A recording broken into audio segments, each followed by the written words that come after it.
which were some comments from the president at his press conference yesterday. He was asked about regulating social media, and he struck a couple notes. He first said that he felt that allegations of bias on social media networks is, quote, a serious problem. He also said that he, quote, likes free speech and felt that, quote, when you start to regulate, a lot of bad things can happen.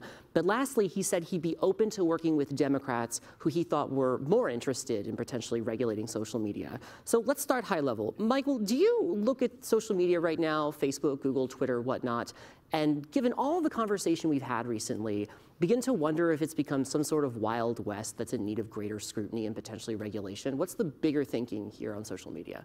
I'll let Gail field this set of questions for the team. And thanks for the softball question.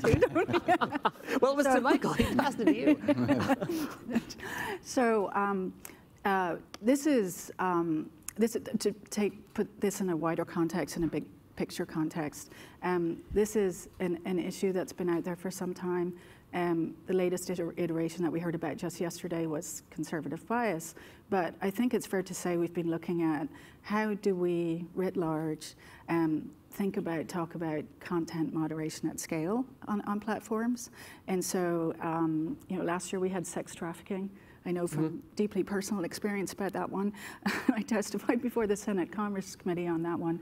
But there's been other issues such as terrorist content and so on that have begged the question, how do we moderate at scale? How do the platforms moderate at scale? Is there a role for government here? And so I think that's a really important conversation to be having. And I think in some ways, not least because when you, over in Europe, you look at what's going on, they're regulating already. And so we have out there various proposals around terrorist content that would create obligations to take down the content within 1 hour of being noticed of it and so on. There's a proposal that if that obligation is not met, you could be looking at fines of up to 4% of your revenues. That's the European model.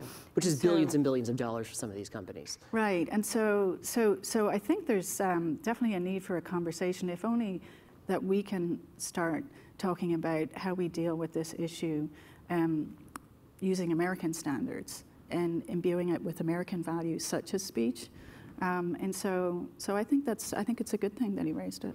Yeah, was there a frustration at the White House, at really any level of the White House, that in both of the two major terrorist acts that we saw in the better part of the past month, the pipe bombs that were mailed to national political figures and the horrible attack on that synagogue in Pittsburgh, that those individuals were posting very disgusting things on social media, including a lot of anti-Semitism on one network in particular called Gab, which has really become a haven for the alt-right. Was there a frustration at the White House that something had to be done about this? I think that, again, it's about this wider conversation, right?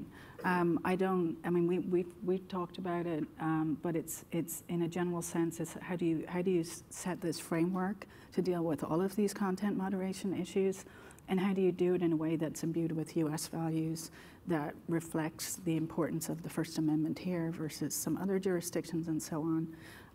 And again, it's very timely. It was also timely last year. It will be timely again for another reason next year. Sure. So one of the things that we had heard a few weeks ago when Google's CEO Sundar Pichai came to the White House was a comment from some White House officials saying that they were going to gather tech CEOs at some point in the near future to talk about these issues. Any update on where that stands? So that's still the plan. It's hard to schedule these really important people. Tim Cook's not on your speed dial. I mean, I'm there. But yes, so that's still the plan, and it's in the works. Got it.